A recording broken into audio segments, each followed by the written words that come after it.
L'amour nous appelle au partage. L'amour nous appelle à être ensemble. Tu vois? Je comprends, je comprends. Je sais que tu vas me poser des questions, comment on allait faire pour rester pendant 38 ans.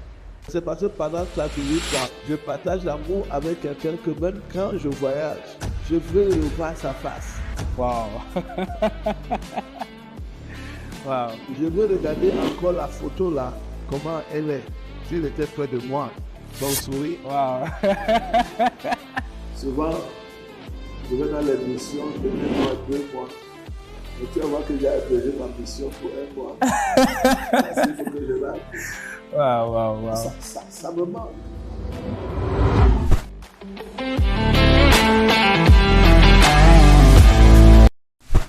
Le Dieu peut pouvoir qui veut, mais qui peut. Ça, c'est une citation d'un célèbre chef d'État. Et aujourd'hui, nous allons le lui emprunter pour parler du mariage. Ne Dieu pas dans un mariage qui veut, mais qui peut.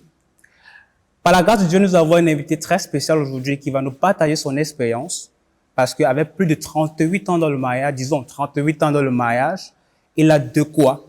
Il a de l'expérience pour nous communiquer la sagesse, les astuces et les méthodes qui peuvent nous permettre de mener une vie en couple, une vie de famille réussie au quotidien. Alors, sur ce, je vais laisser le soir notre invité du jour de se présenter. Bonjour, révérend. Bonjour. Comment vous allez? Très bien. D'accord. Est-ce que vous pouvez vous présenter en quelques minutes? Je suis le grand Salomon Degna. Beaucoup appellent docteur Degna, c'est le titre, c'est autre chose, c'est un mérite, mais donc on m'appelle le pasteur. C'est de l'humilité. En fait, il a plus de 2, je pense que c'est 2 doctorats déjà. Ça, c'est pas donné quand même, c'est pas donné.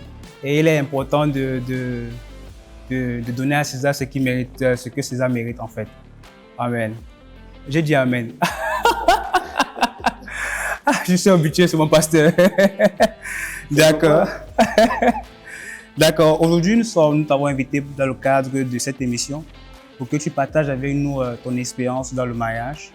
Et comme nous l'avons déjà entendu, tu as plus de bientôt 40 ans d'expérience. Et c'est pas donné quand même. C'est vrai. Ouais. C'est vraiment Comme pas vous donné. l'avez soulevé, je ne pense pas que je peux appliquer ce que ce chef de l'État a dit par rapport au mariage. D'accord. Qui vaut bien qu'il peut, c'est que ça, tout le monde pourra le faire.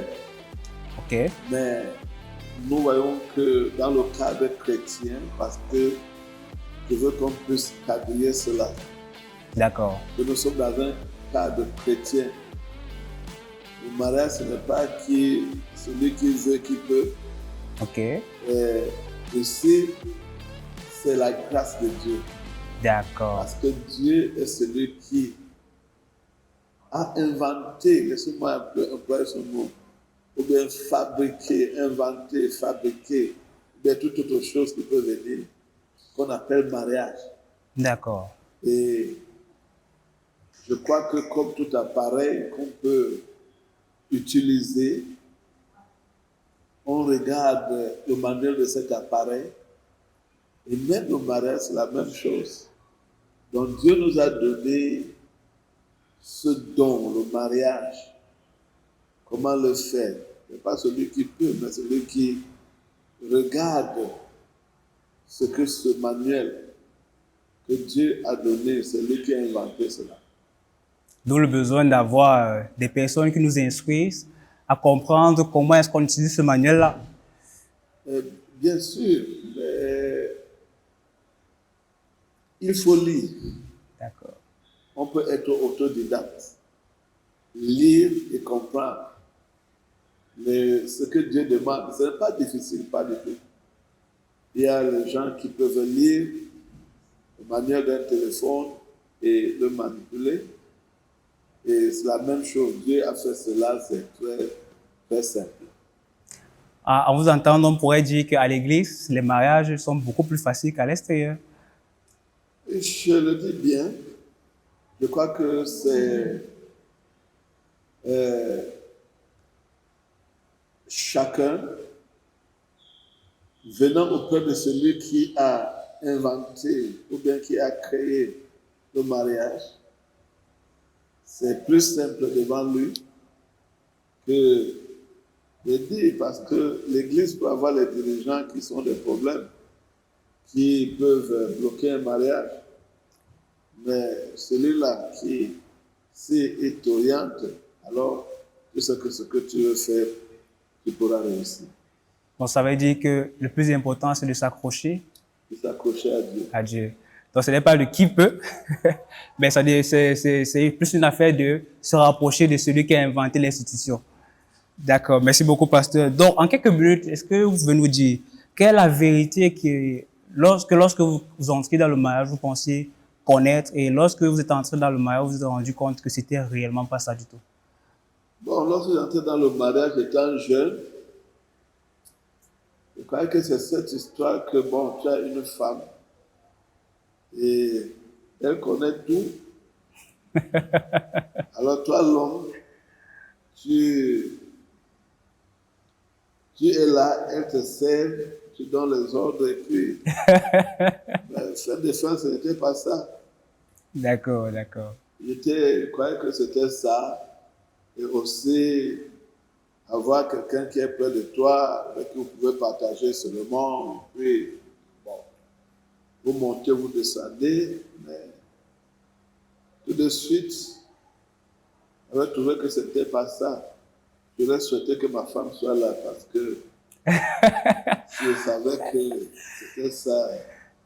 Elle serait là pour qu'elle réponde aussi. Exactement, exactement. Je crois que ça va nous donner l'opportunité, alors l'occasion de l'inviter une prochaine fois sur le plateau. Bien sûr. D'accord. Je crois que nous allons organiser cela. Et dites-nous, comment est-ce que vous avez réussi à gérer le mariage lorsque, c'est-à-dire que la Bible parle beaucoup de l'amour agapé. Et est-ce que vous pouvez nous dire un peu plus sur l'amour agapé déjà d'abord, pour que nous puissions Oui. comprendre? Je crois que l'amour agapé, c'est l'amour de Dieu. On a plusieurs amours parce que quand nous lisons la Bible nous parle de l'amour. L'amour. Mais le grec, que ce soit le grec ou l'hébreu, ce sont les langues qui sont tellement développées D'accord. que on peut parler de l'amour à plusieurs dimensions.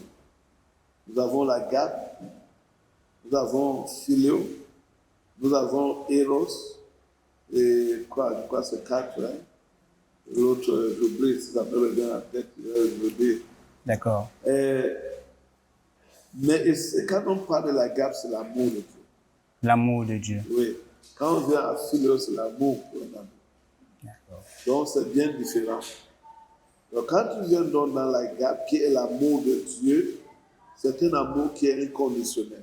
Inconditionnel. Que Dieu nous a donné, parce que quand tu lis la Bible, tu entends que Dieu a tant aimé le monde qu'il a donné son Fils unique, sans condition. Et quelque part, il nous a dit que lorsque nous étions ennemis de Dieu, et lorsque nous étions des pécheurs, Dieu a envoyé son Fils pour mourir pour nous. Et ici, nous voyons réellement cet amour inconditionnel-là, qui ne tient pas compte de ce que nous faisons, mais qui est basé sur la grâce imméritée de Dieu. D'accord. Je retiens à vos paroles que l'amour agapé, c'est un amour inconditionnel Ouais. qui ne regarde pas forcément nos erreurs. Mais comment est-ce que, bon, déjà dans le mariage, vous avez cité 3 types d'amour, vous avez parlé de 4. Dans le mariage, quel est l'amour que l'on doit vivre au quotidien déjà?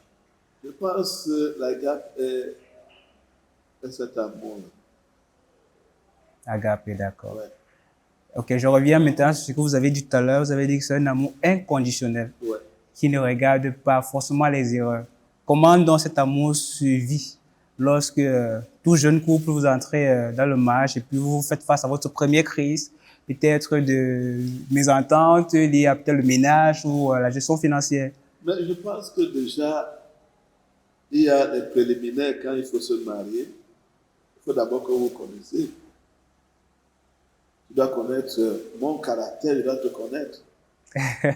Pendant les fiançailles, nous sommes appelés à nos détours. Et on se connaît.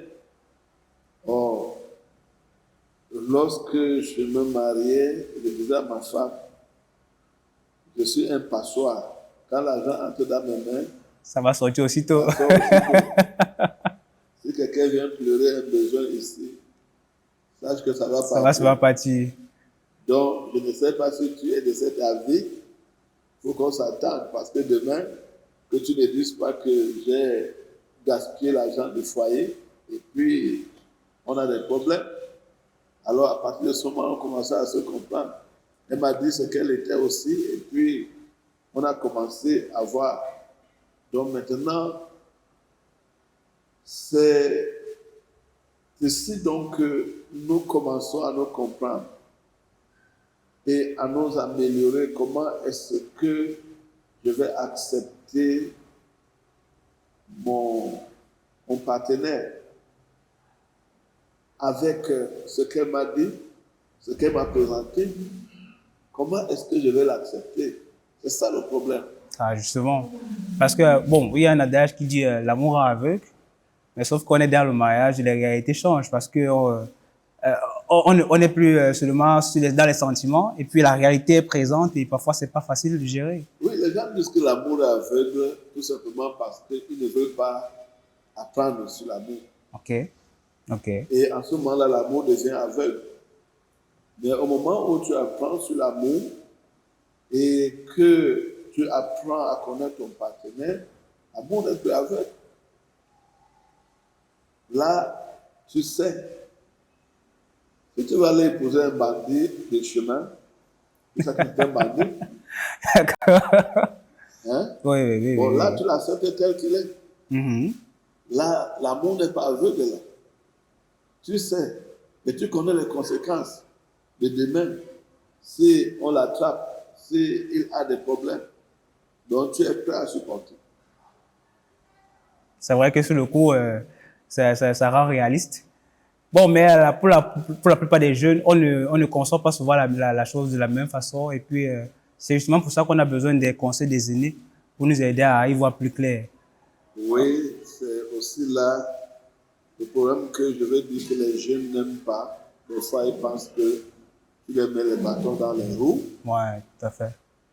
D'autres disent que nous sommes de la vieille école. Ouais, ça revient toujours. Ça revient constamment. Mais ils ne comprennent pas que Dieu ne change pas. Dans le mariage, ce qu'il a dit, il reste. Ça ne change pas. Ouais, la journée internationale de la femme, il y a un moment où les femmes ont fait les bruits ici au début dans notre pays. Et même jusqu'aujourd'hui, les bruits continuent. Or, l'Occident qui a beaucoup martelé sur ce problème, où la femme est égale peut-être à l'homme en tout, c'est contraire à ce que la Bible nous dit dans le livre de 1 Corinthiens, chapitre 11. D'accord. L'homme est le chef de la femme. Ça, c'est clair là-bas. L'homme est le chef de la Le femme. chef de la femme. Mhm. Et si tu ne peux pas dans l'entreprise, tu ne peux pas prendre ton chef à ton égard. C'est vrai, c'est vrai. Ouais. Dieu a fait cela non pas pour abaisser la femme, parce qu'ailleurs, il fait comprendre que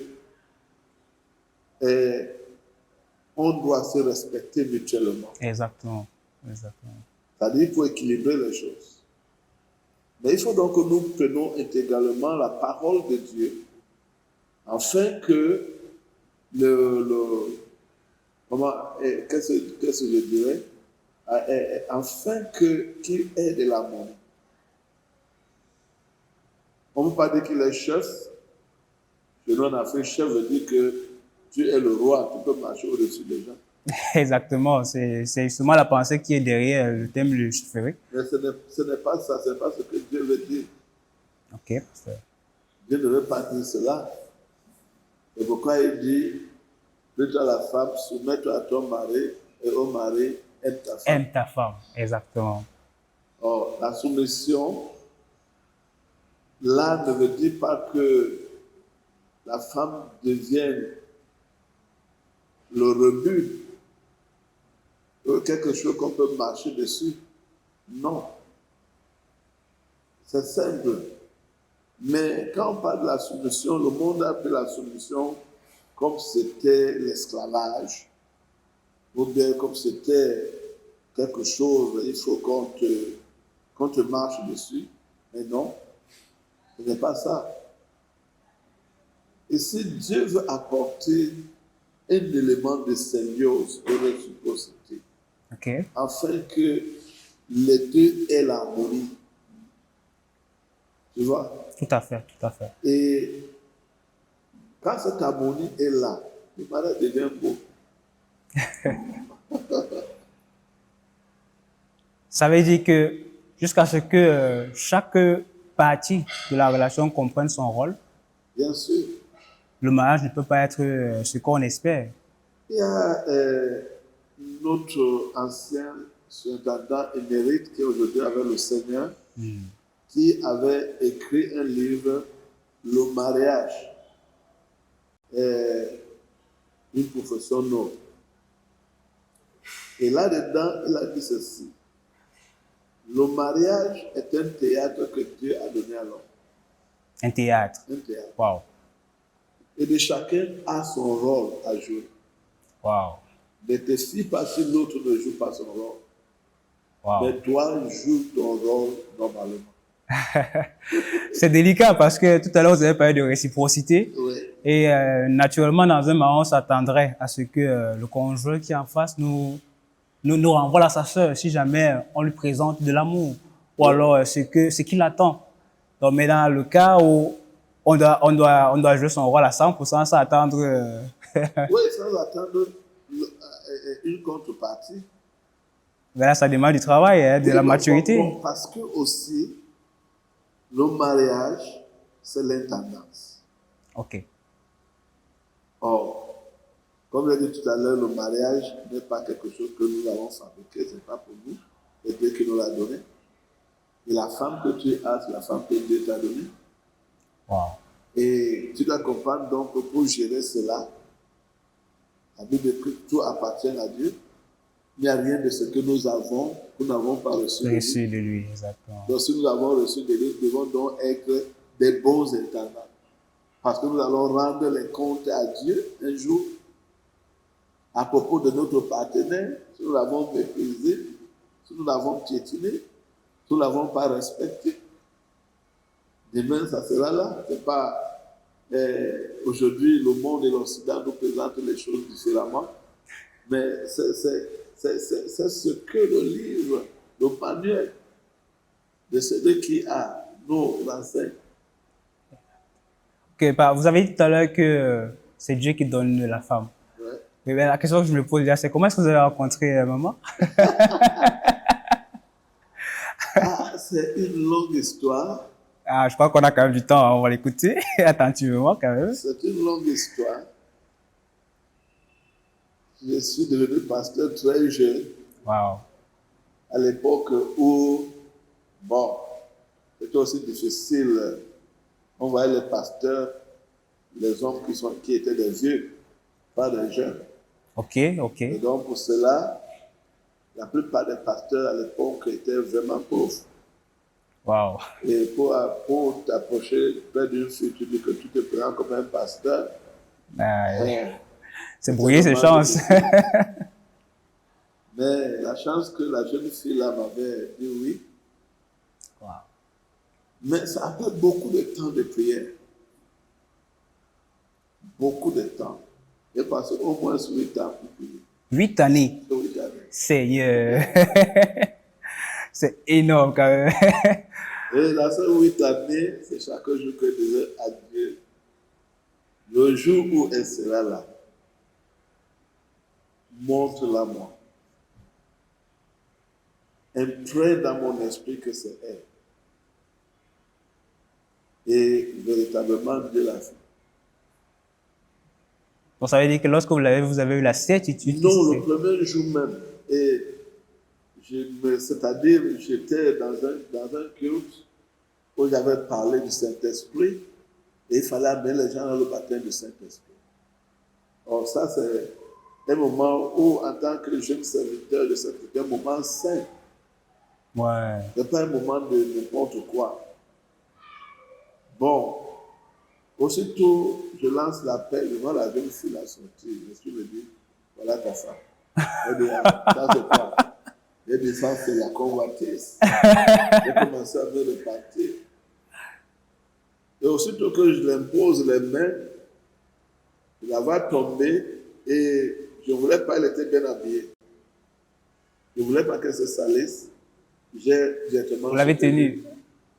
Après le Saint-Esprit dit que c'est ainsi que tu la soutiendras. Ah, ça alors. C'est terrible pour moi.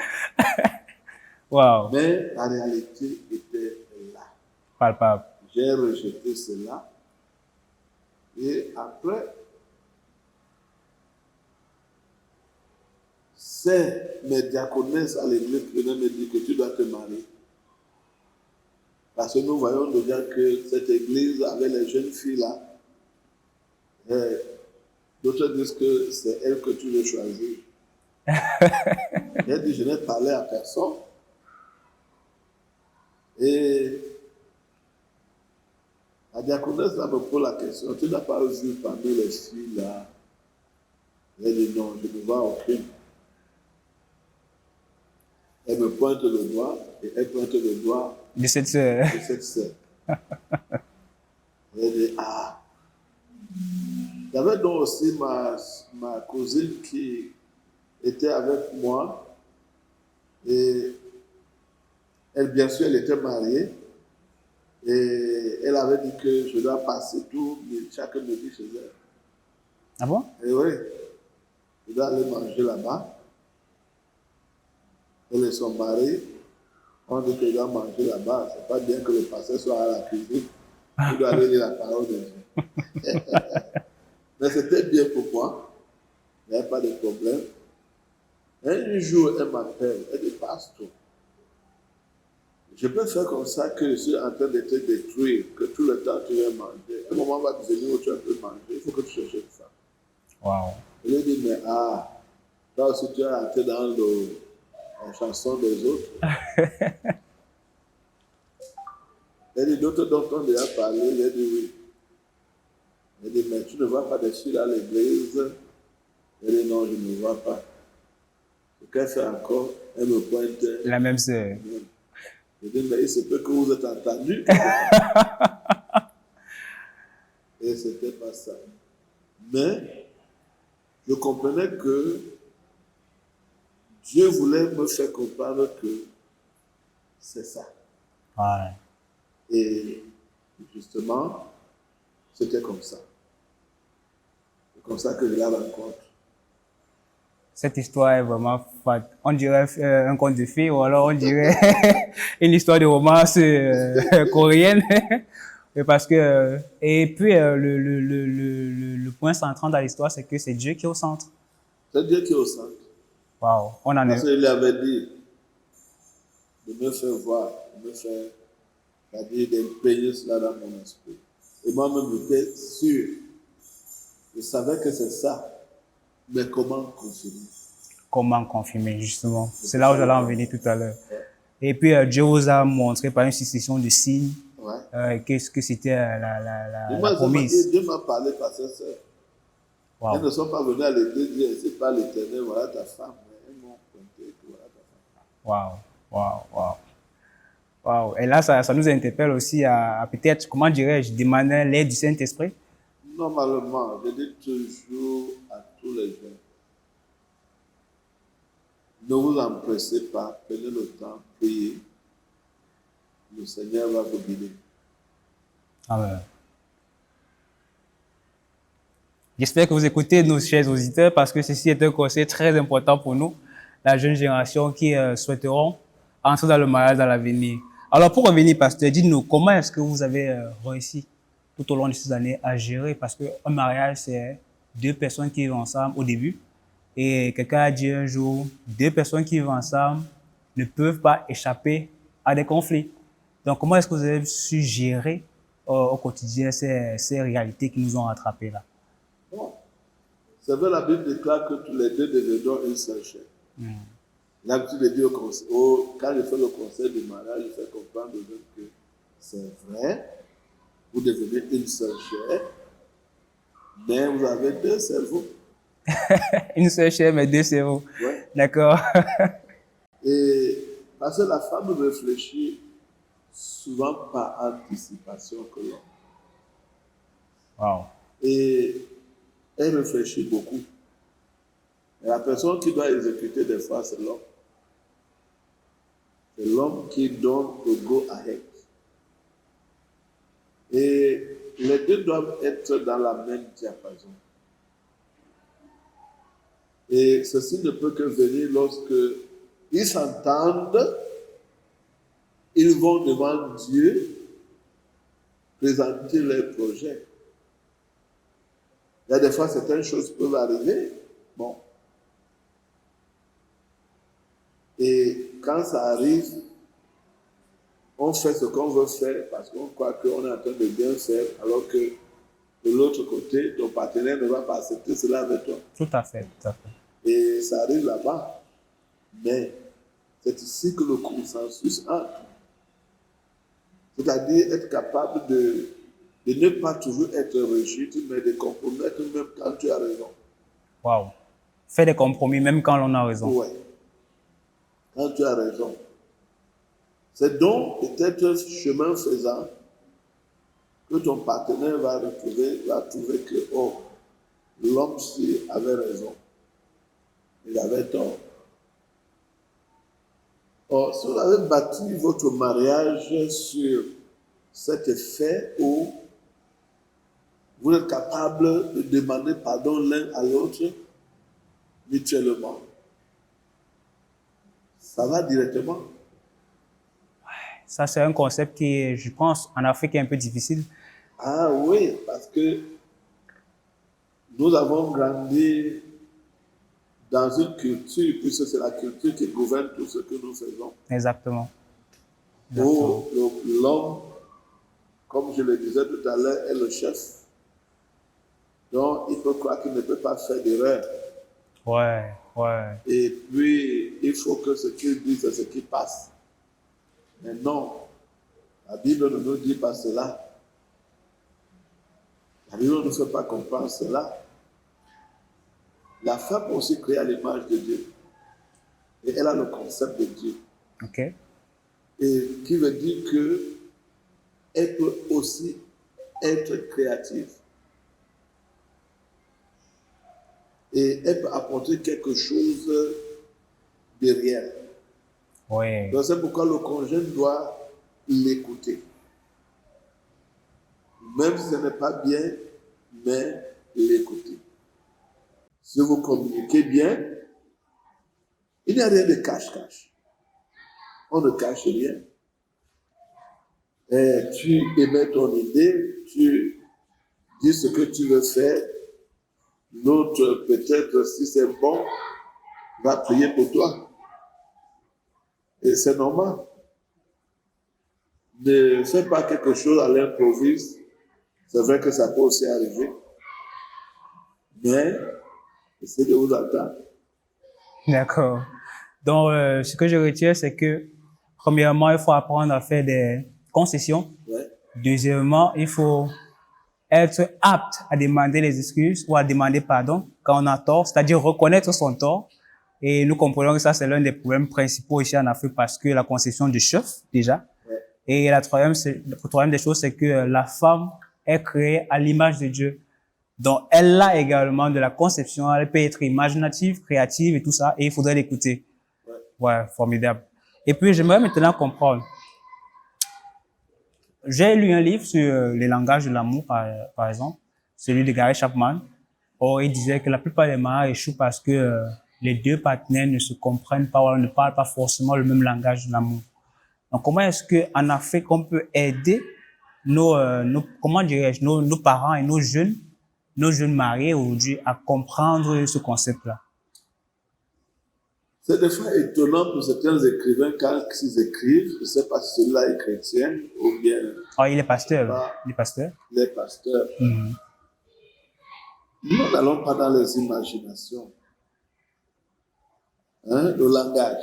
Le langage. Mhm. Quand nous voulons parler du langage, on est là. Tu es mon fils. Oui, Et nous sommes là en train de causer. justement. Et nous, autrefois, auprès de nos parents, on ne pouvait pas rester comme ça pour causer. Justement. Justement. Bon, ben, tout enfant, par exemple, chez moi, j'étais le plus courageux des enfants de mon père. Que quand je pouvais aller vers lui, je vais lui parler, je vais le regarder des yeux. Il a dit que, oh, ce garçon, tu es vraiment. Tous les autres, quand tous les autres ont besoin de quelque chose, il vient. Mais je ne peux pas comprendre comment est-ce que si nous nous aimons, nous ne partageons pas. L'amour nous appelle au partage. L'amour nous appelle à être ensemble. Tu comprends? Je comprends, je comprends. Si je sais que tu vas me poser des questions, comment vous avez fait pour rester pendant 38 ans?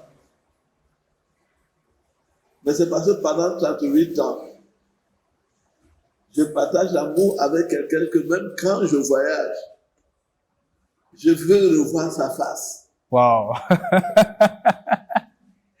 Wow. Je veux regarder encore la photo là, comment elle est, s'il était près de moi, son sourire. Wow. Wow. Et cela fait que partout où je peux être, souvent, je vais dans les missions de 1 mois, 2 mois, mais tu vas voir que j'ai abrégé ma mission pour 1 mois. Parce qu'il faut que je l'aille. Wow, wow, wow. Ça me manque. Mais quand on commence à parler langage d'amour et tout ça, c'est nous, C'est long. notre couple. Nous pouvons créer notre langage d'amour. OK. Ouais. Il y a des choses que quand je n'accepte pas, je les approuve. Je n'ai pas besoin de parler à ma femme. Quand elle regarde ma face, elle me regarde. Elle comprend, elle comprend. Non, non, la face ne marche pas. Wow. Et pareil. Quand elle n'est pas là, je sais qu'elle n'est pas avec moi. Et là, j'arrête. Il faut donc maintenant l'appeler pour dire, j'ai vu ce que tu as fait tout à l'heure. Dis-moi qu'est-ce qui ne tient pas. Qu'est-ce qui est mauvais dans ça. Hein? Ouais. Là, on se parle. On se comprend. Et après, s'il y a quelque chose à corriger, on corrige. En d'autres termes, le centre du mariage, c'est d'abord l'amour. Ouais. C'est-à-dire le désir de communier, de vivre Ouais. avec son conjoint. En fait, de l'aimer inconditionnellement. Oui, oui. Inconditionnellement déjà. Et puis, le reste va se faire par la suite. Ouais, La communication et tout le reste. c'est ça. Wow. L'accepter telle qu'elle est. Par exemple, moi, je suis un colérique. Et elle est sanguine. Wow. Ça, c'est un combo quand même. Et elle dit tout en détail et je n'aime pas les détails. Et tout ce que je dois faire, c'est de prendre toute ma patience pour Lui expliquer. pour l'écouter. À l'écouter. Si tu n'écoutes pas, c'est un problème. Par exemple, hier, elle est revenue du deuil. Il fallait qu'elle me trace tout ce qui s'est passé là-bas. Moi, j'étais fatigué. Elle a trouvé que je dormais. Elle m'a réveillé. Et il fallait que j'écoute. Et j'ai écouté. On dit que ce que femme veut, Dieu veut. Donc, quand j'ai écouté, c'est passé. Si je refusais, donc je ne veux pas écouter. Tu connais la tension qui est là. Oui, bien sûr, bien sûr, bien sûr. C'est comme ça. C'est simple. Curieusement, nos aînés disent la même chose, c'est simple. Parce que 38 ans dans le mariage, c'est simple. Ça veut dire que c'est la jeune génération qui n'a pas compris le concept. Oui, le problème seulement qu'il faut comprendre que Si tu ne prends pas ta femme comme un livre dont tu tournes la page chaque jour, ça sera difficile pour toi de lire ce livre. Wow. Profond. Très difficile. Ouais. Si tu veux seulement une page que tu aimes, que tu vas lire tout le temps, ça deviendra, je ne sais pas, l'anglophone du boring, Ouais, ennuyeux. ennuyeux. Mhm. Et par après, ça va commencer à susciter des problèmes. Et c'est ça, en réalité, parce que parfois, on se dit, l'amour qu'on a dans le mariage, ça a comme ça a été. C'est-à-dire, on a une image fixe de ce que ça peut, ça doit, ce à quoi ça doit ressembler. Et puis, quand la réalité nous rattrape, on se demande, mais est-ce que c'était la même personne à l'époque? Est-ce que c'était la même réalité à l'époque? Alors que c'est ce que la page a tourné. Oui, mais aussi parce qu'on n'avait pas bâti une vision de ce que doit être votre foyer. Wow. Parce que, franchement, quand on parle même de ça, les Occidentaux, quand ils veulent vivre leur amour, d'autres disent qu'ils ne veulent pas accoucher. Ils refusent. Oui, c'est vrai, c'est vrai. Et ils restent à deux, jusqu'à ce que la mort les sépare. Mais nous, Africains, ce n'est pas ça. Nous avons besoin des enfants. Et quand ils viennent, ils trouvent que vous avez bâti votre cercle d'intimité. Et ils entrent au milieu. 1, 2, 3, je ne sais pas, d'autres vont jusqu'à 10. Ça élargit le cercle. Et c'est à vous, maintenant, vous êtes appelés à les gérer, à créer une culture dans votre foyer. Parce que sinon, il y a les enfants qui ont dirigé les parents. Ouais, tout à fait, tout à fait. Tout à fait. Mais c'est à tort. C'est à tort. Donc, nous, on a passé tous ces moments. Et lorsque je vois, je dis, madame, tu aimes notre enfant là plus que les autres. Méfie-toi. Il ne faut pas que l'histoire que nous avons lue dans la Bible De Jacob, Rebecca ouais, tout à fait. nous arrive. Et là, on se dit alors, qu'est-ce qu'il faut faire pour lui? Voilà, il faut avoir tel retenue. Il faut se retenir par rapport à ceci, à cela, que ça soit équilibré. C'est bien que même les enfants que nous avons adoptés, on les a amenés à cette même équilibre. Wow.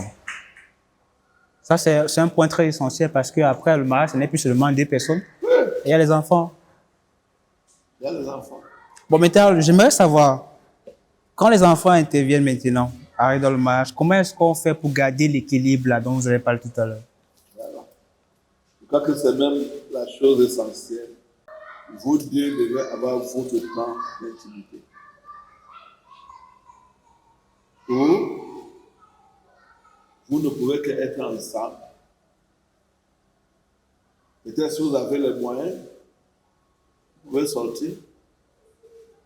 Peut-être changer d'environnement. Là-bas, continuez à rire comme si vous étiez rien que les deux, comme au commencement. C'est vrai, il y avait un ami missionnaire, un Américain, qui disait que les enfants étaient les intrus. Et je ne comprenais pas ce qu'il disait. Il les appelait les étrangers. Les étrangers dans notre maison apportent toujours des problèmes. Je ne comprenais pas. Jusqu'au moment où j'ai eu les enfants, j'ai commencé à comprendre. Comprends ce qu'il tente de dire. Ces étrangers-là, ils sont venus et ils sont en train de partir. Bientôt, on va rester nos deux semaines. Voilà. Voilà. Oui, parce qu'après, ils viennent, après, ils partent aussi. Et ils partent aussi. C'est pourquoi il faut garder votre intimité là. Bon, il y a un exemple typique que j'aime souvent prendre. Il y a l'homme le plus riche du monde à une certaine époque. Je parle de Bill Gates.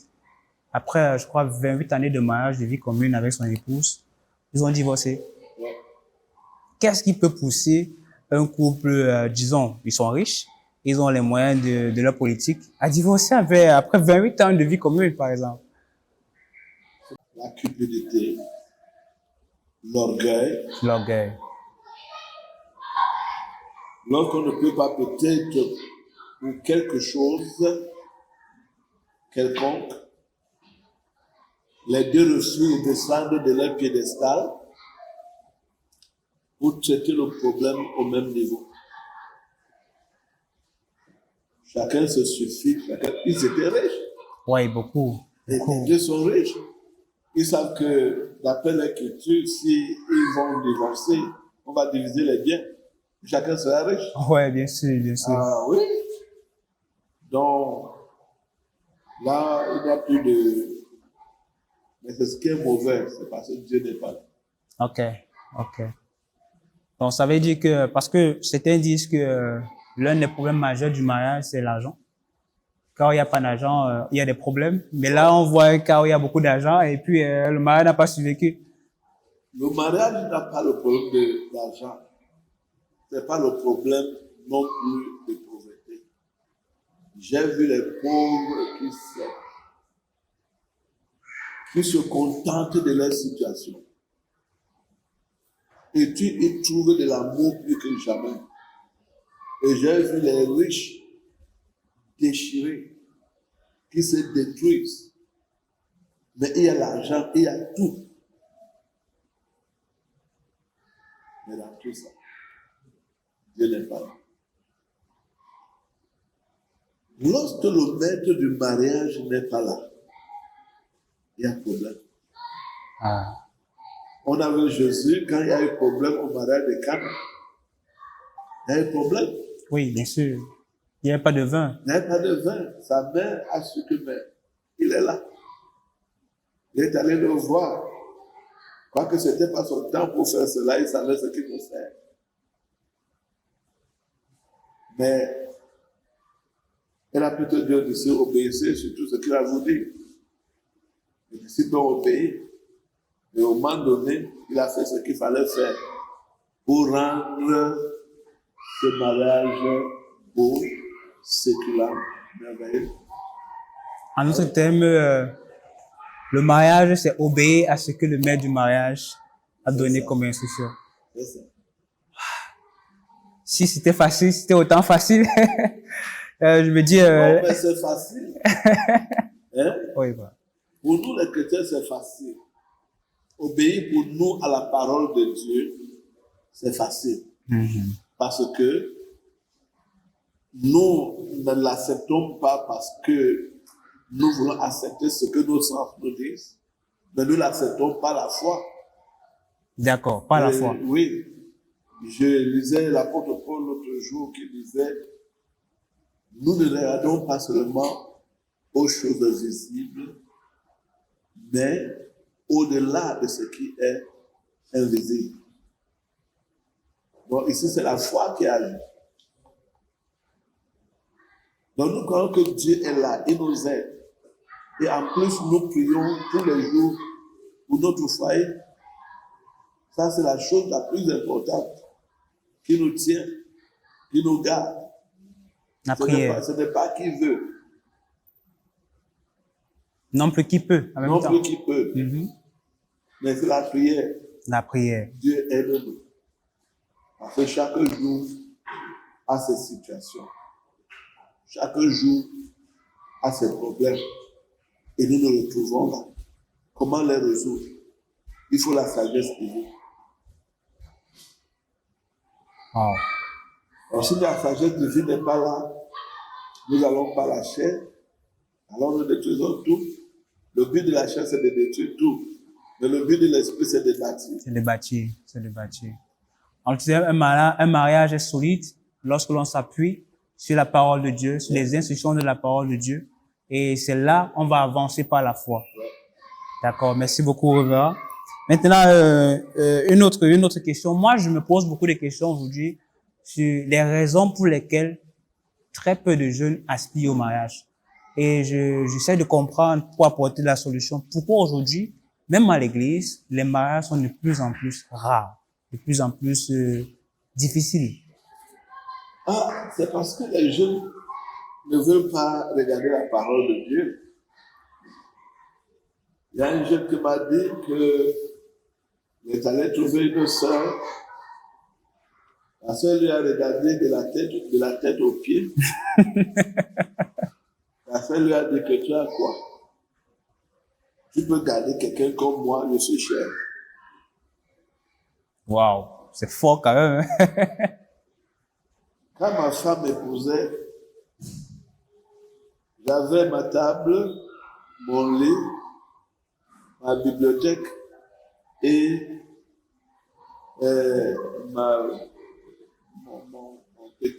ma plaque à gaz de ma vie.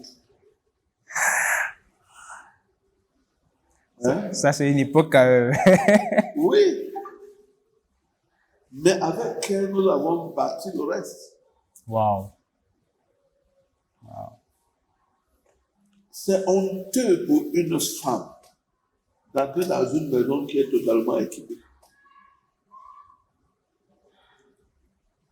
Pourquoi? Parce que tout est son aîné dans la maison.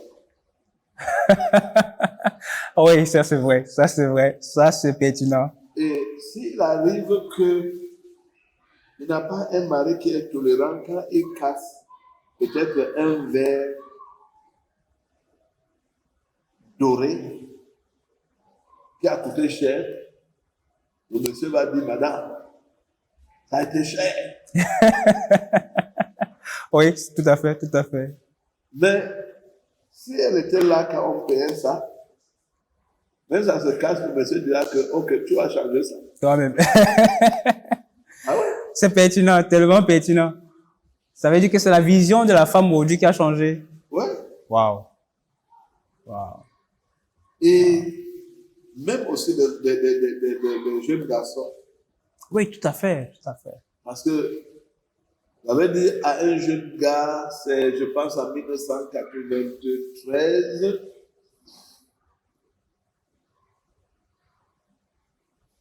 il venait à la maison. 1992. Il venait à la maison. Ma femme fréquentait à cette époque. Et il venait chaque fois, c'est pour manger à midi. Or, un jour, Gaïs avait, je pense, 1 an et demi.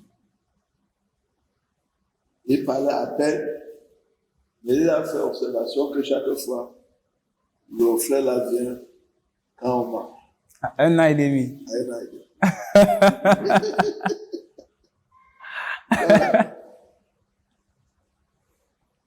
On est à table un jour, il dit, quand je mange. Je n'ai jamais compris. Jusqu'au jour où j'ai décodé le langage. Il voulait me dire que le frère s'il vient chaque jour à l'heure où on mange. Ah, ça alors. Je me suis tourné, j'ai regardé le frère, j'ai demandé au jeune frère, qu'est-ce que tu fais dans la vie? Oh, il dit qu'il est chômeur, il ne fait rien. C'était à la période où le Cameroun entrait dans la crise économique. Et j'ai dit, mais tu as quel diplôme que tu as fait à l'école? Il dit qu'il n'a que le CP. Il a déposé sa demande dans un ministère parce qu'il pense qu'on doit le recruter. J'ai ri. J'ai ri. J'ai dit, non. Le Cameroun en pleine crise économique, on a déjà dit qu'on ne va plus recruter les gens. Et toi, tu te dis, tu ne peux pas prendre le pouce là, tu commences à pousser à avoir un peu de l'argent. Il dit, pasteur, moi, Pousser? il dit, tu veux que je pousse? Les sœurs ne vont pas me pousser, ils savent que je suis pousseur, ils savent que je suis pousseur. J'ai ri. Il dit, ah bon?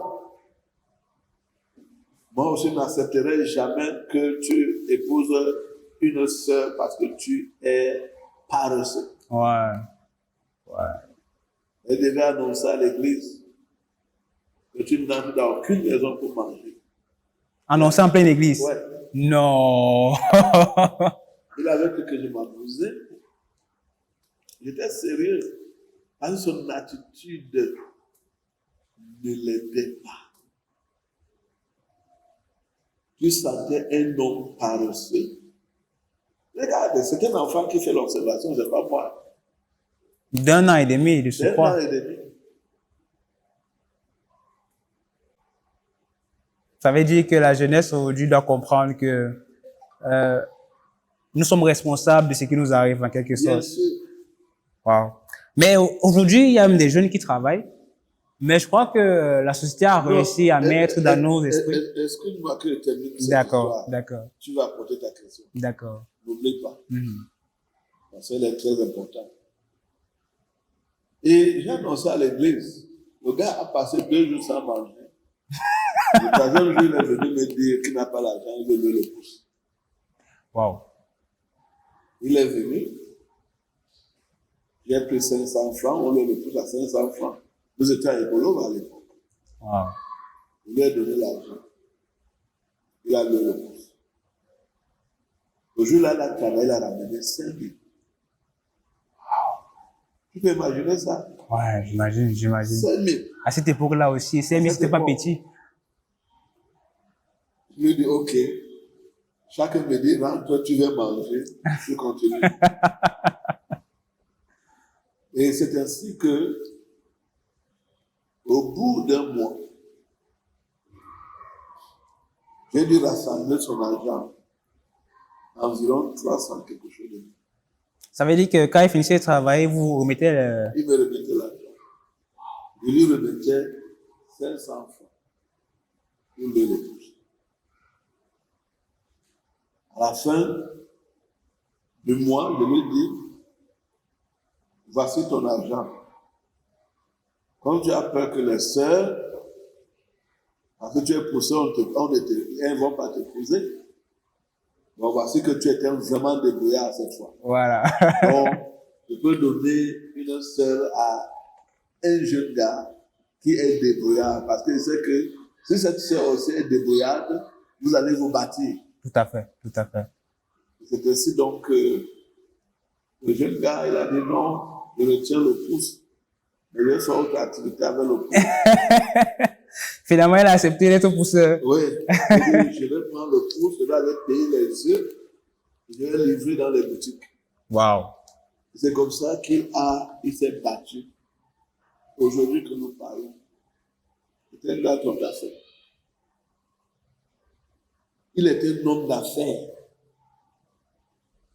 à cause du fait que je lui ai dit qu'il n'est pas reçu.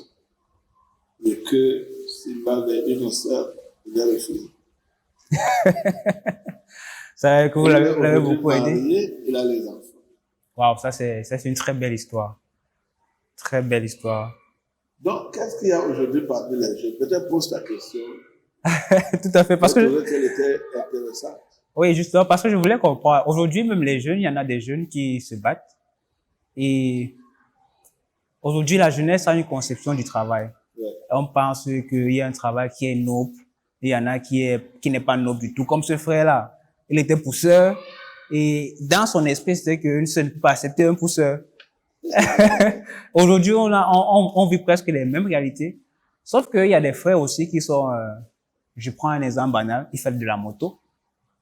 Et il subit des râteaux tout simplement parce que il fait de la moto. Pourtant, il est débrouillard. Ouais.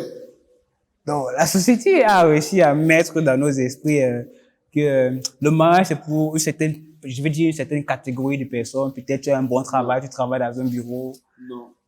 Je dis non. Ce que je m'en prends aux jeunes, c'est que plusieurs ne veulent pas avoir une vision pour eux-mêmes. Ouais. Ils ne comprennent pas qu'ils sont un projet pour eux-mêmes.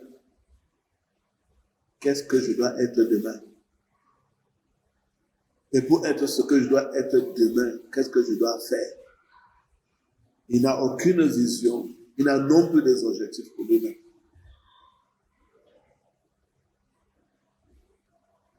Voici ce que j'ai fait avec un gars qui a la moto. Le gars avait la moto, je lui ai dit, tu peux payer plusieurs motos. Je lui ai dit, qu'est-ce que tu veux devenir demain? Tu veux aller avec la moto? Il dit, non, c'est pour avoir un taxi. J'ai dit, ok, c'est une belle affaire. Tu peux avoir combien avec la moto chaque jour? Il m'a dit, je peux avoir 5 000, des fois 8 000, des fois même plus. J'ai dit, mais c'est bon, c'est bon. Disons que tu es à 5 000. Tu as le charge? Non. Qu'est-ce que tu fais? Quelle est ta vision? J'ai trouvé qu'il n'avait rien. Il savait qu'il a 5 000. Voilà comment il va garder l'argent pour payer son loyer. Voilà comment il va manger. Il ne se soucie même pas que la moto aura des problèmes demain. Ouais, je comprends, je comprends. Il essaie de dire, mais quel genre de type que tu es? Nous avons causé, on a essayé de voir ce que son agent peut faire. Et aussitôt, c'est comme si ce que lui disait était en train de l'ouvrir les yeux, de lui faire comprendre beaucoup de choses. Il se voyait déjà riche.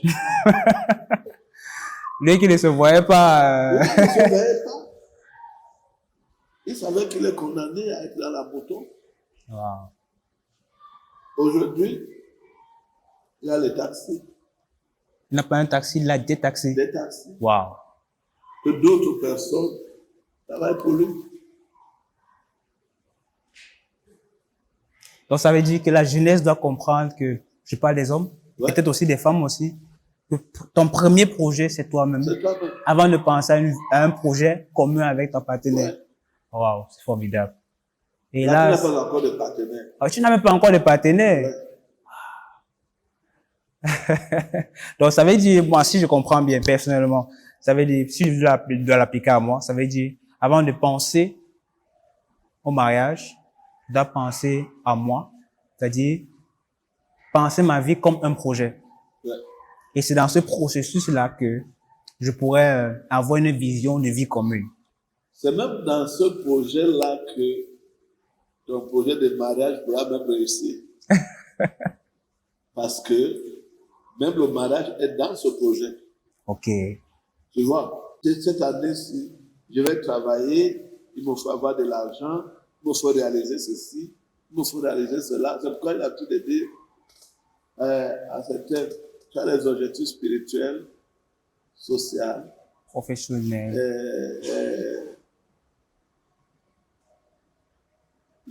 du moins, qu'est-ce que tu veux être? Qu'est-ce que tu veux être ta carrière? Ouais. Tu veux être quelque chose demain? Commence à penser aujourd'hui.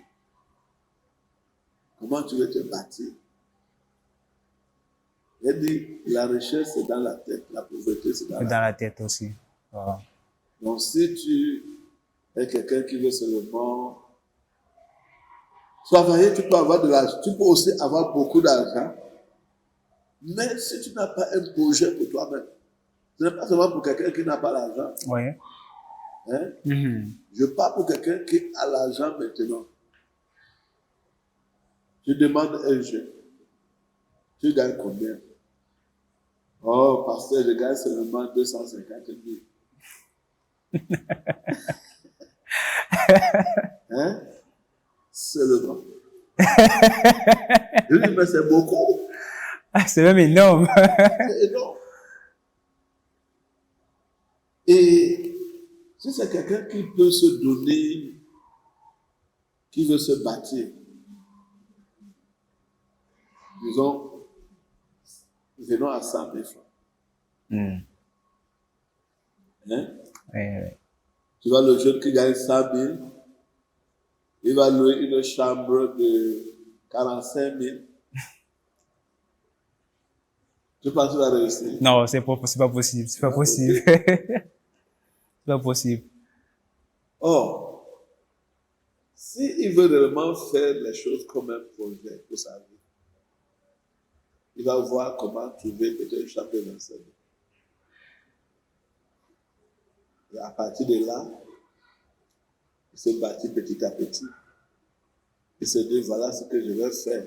Mais sachant que dans la vie, il y a les jours de vaches maigres Ouais, de vache et grasse. de vaches grasses. Ouais. Qu'est-ce que tu fais dans les jours de vaches grasses? La Bible nous dit d'aller voir les fourmis. Et lorsque tu vas vers les fourmis, tu vois qu'en saison sèche comme ça, tu vas trouver que les fourmis sont en train de ramasser de la nourriture parce que la saison des pluies vient. Les pluies qui tombent ces jours-ci, elles sont en train de les annoncer que bientôt là, vous n'allez plus sortir. Oui, bien sûr, bien sûr. Et les fourmis, elles sont en train d'amasser. La même chose avec l'homme. Tu amasses. Au cas de fois, quand je vois ici, quelqu'un venu me poser la question, pasteur, tu gagnes combien pour que tu donnes beaucoup la maison?